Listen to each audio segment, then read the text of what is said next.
mengenal bullying serta pencegahannya. Ayah Bunda, jumpa lagi dalam acara mini parenting.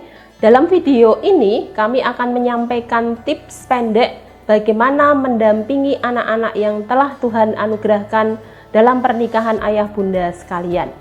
Saya di sini Enjang Wahyuningrum, saya psikolog dari Universitas Kristen Satya Wacana Salatiga. Kali ini kita akan bicara tentang bullying. Tentu saja istilah bullying merupakan istilah yang sudah tidak asing bagi ayah bunda sekalian. Bully ini diartikan sebagai menggertak atau mengganggu. Dalam bahasa Indonesia, seringkali disebut dengan istilah perundungan atau penindasan. Bullying sendiri diartikan sebagai perilaku agresif terhadap seseorang yang dilakukan berulang-ulang oleh seseorang atau sekelompok orang yang memiliki kekuasaan terhadap orang lain yang dianggap lemah dengan tujuan menyakiti orang tersebut. Tadi ada kata kunci berulang-ulang, tapi kalau ancaman yang dilakukan sekali saja tapi menimbulkan ketakutan permanen pada korban, tetap saja disebut sebagai bullying. Nah, bullying ini memiliki beberapa jenis, tidak hanya berupa fisik, namun dapat juga berupa verbal. Mari kita lihat jenis-jenis perilaku bullying. Yang pertama disebut sebagai kontak fisik langsung, seperti misalnya perilaku memukul, mendorong, mencakar, meninju. Nah, tipe bullying yang kedua disebut kontak verbal langsung. Ini seperti perilaku memaki, mengancam, mengejek, atau memberikan nama julukan, misalnya julukannya gendut, hitam. Nah, itu contohnya perilaku ini. Yang ketiga disebut sebagai perilaku nonverbal langsung. Ini seperti misalnya tatapan yang sinis, kadang menjulurkan lidah untuk mengejek. Yang keempat ini adalah perilaku nonverbal tidak langsung, seperti tiba-tiba mendiamkan atau mengirimi surat kaleng. Yang kelima adalah cyberbullying. Ini bentuk bullying yang banyak dilakukan sekarang karena menggunakan teknologi digital di internet atau media sosial. Topik ini akan kita bahas pada sesi berikutnya. Yang keenam adalah pelecehan seksual yang merupakan tindakan perundungan yang bernuansa seksual, baik itu secara kontak fisik maupun kontak non-fisik. Tindakan tersebut dapat membuat seseorang kemudian merasa tidak nyaman, tersinggung, merasa direndahkan martabatnya, hingga kadang mengakibatkan gangguan kesehatan fisik maupun mental. Nah, setelah kita tahu jenis-jenis bullying, kita pasti akan menduga hanya ada korban dan pelaku saja dalam tindakan bullying ini. Ternyata ada beberapa peran lain dalam tindakan bullying ini. Yang pertama itu jelas adalah peran utama yang kadang disebut bully atau bullies karena banyak orang. Itu adalah pelaku utama yang melakukan bullying, yang merupakan pihak yang secara fisik dan atau emosional itu melukai orang lain secara berulang-ulang. Kemudian peran victim itu adalah peran sebagai korban bullying. Ini biasanya adalah pihak yang sering menjadi target atau sasaran dari perilaku agresif. Tindakan ini tindakan yang menyakitkan dan hanya memperlihatkan sedikit pertahanan ketika melawan penyerangnya. Nah, kemudian ada peran bully victim, yaitu pihak yang terlibat dalam perilaku agresif tetapi juga terkadang menjadi korban juga. Jadi kadang ada orang yang dia sebagai pelaku tapi pernah jadi korban juga. Kemudian ada peran asisten bully. Ini pihak yang secara aktif melakukan perilaku bullying tapi sangat tergantung dengan perintah pimpinannya. Kemudian ada peran reinforcer. Ini adalah mereka yang ada di lokasi tempat bullying, kadang ikut menyaksikan, ikut tertawa, ikut memprovokasi, atau mengajak orang lain menonton. Kemudian ada peran defender. Ini adalah pihak yang berusaha membantu korban, namun akibatnya apa? Menjadi korban juga. Berikutnya ada peran outsider, yaitu orang yang tahu ada perilaku bullying terjadi, namun dia hanya diam saja. Seolah-olah tidak peduli. Nah, dari banyak peran tersebut sebenarnya hal-hal apa saja yang menjadi penyebab dari terjadinya perilaku bullying ini.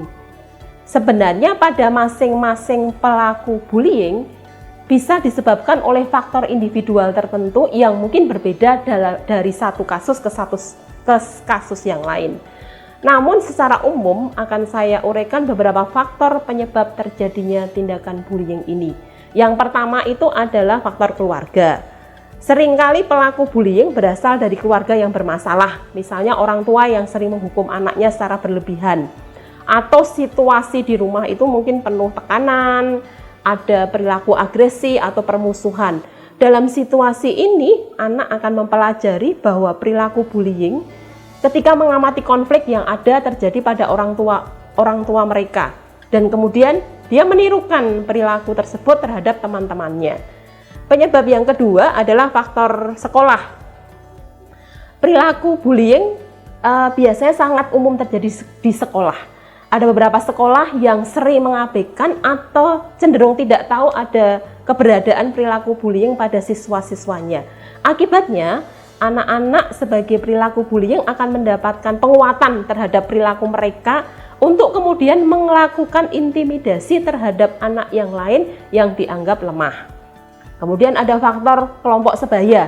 Ketika anak-anak ini berinteraksi dengan teman sebaya seumurnya di sekolah atau di sekitar rumah, kadang-kala terdorong untuk kemudian melakukan perilaku bullying.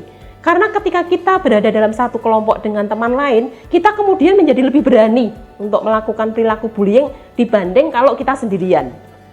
Kemudian ada faktor tayangan televisi, media cetak atau di media sosial. Tayangan-tayangan yang muncul dari berbagai media ini kemudian membentuk pola perilaku bullying sehingga dianggap bahwa itu suatu yang wajar dan kemudian diterima oleh masyarakat. Nah, kemudian anak-anak mempraktekkan perilaku tersebut. Ada beberapa dampak dari perilaku bullying. Yang pertama, bagi pelaku bullying, mereka kadang menjadi percaya diri serta kemudian perilaku agresinya meningkat. Selain itu, dia menjadi lebih sombong atau kadang sulit menerima pendapat orang lain. Pelaku kemudian menjadi pribadi yang dominan dan kurang memiliki empati terhadap orang lain. Sedang bagi korban bullying, mereka menjadi takut, cemas, namun sebenarnya menyimpan kemarahan pada pelaku. Prestasi belajarnya kadang turun, kadang kemudian malas untuk hadir di sekolah. Kadang korban ini menjadi rendah diri, menghindari pergaulan, pada beberapa kasus juga mengalami depresi hingga ada tindakan bunuh diri. Melihat bahwa dampak bullying sangat berpengaruh bagi kehidupan anak, maka ada beberapa cara untuk mencegah perilaku bullying ini. Yang pertama, ayah bunda dapat mendorong anak untuk meningkatkan kepercayaan diri, serta memiliki konsep diri yang positif. Yakinkan bahwa anak merupakan pribadi yang berharga serta memiliki banyak kelebihan. Yang kedua, ayah bunda dapat mengajarkan anak untuk belajar berperilaku asertif. Perilaku asertif ini ditandai dengan kemampuan diri dalam berkomunikasi secara jujur, tegas, dan lugas, tetapi mampu menghargai perasaan orang lain serta berani berkata tidak. Selengkapnya mengenai perilaku asertif ini pernah dibahas dalam sesi mini parenting yang ditayangkan beberapa waktu yang lalu. Yang ketiga, ayah bunda dapat mendorong anak untuk mengembangkan bakat dan talenta yang dimiliki. Misalnya selain di bidang akademik, dapat juga talenta di bidang olahraga, bidang seni, maupun bidang bahasa. Yang keempat, ayah bunda dapat melatih anak untuk membangun rasa empati.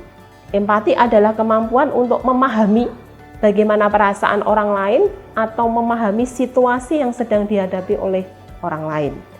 Demikian ayah bunda, semoga tips-tips tadi dapat membantu mencegah terjadinya bullying pada putra-putri kita semua. Kalau ayah bunda punya pengalaman bagaimana dalam mendampingi maupun mengasuh anak, silakan bisa cerita di kolom komentar yang sudah tersedia. Atau jika punya permintaan tentang tips parenting yang lain, silakan juga tulis di kolom komentar. Ya, sebagai menutup, ingatlah bila ingin berhasil menjadi orang tua yang bijaksana bagi anak-anak yang Tuhan anugerahkan dalam pernikahan, berilah waktu yang memadai untuk beraktivitas bersama dengan anak-anak. Dan bila ayah bunda membutuhkan ide tentang aktivitas bersama anak, silakan lihat acara Giku-Giku di kanal YouTube YKB GKI TV. Sekian, Tuhan memberkati.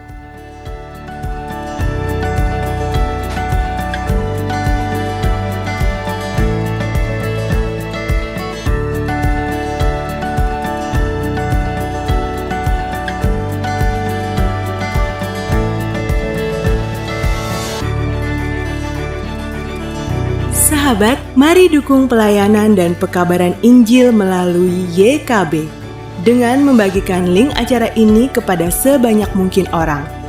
Dukungan juga dapat saudara lakukan dengan mentransfer dukungan finansial ke rekening BCA ke nomor 450 305 2990 450 305 2990 atas nama Yayasan Komunikasi Bersama.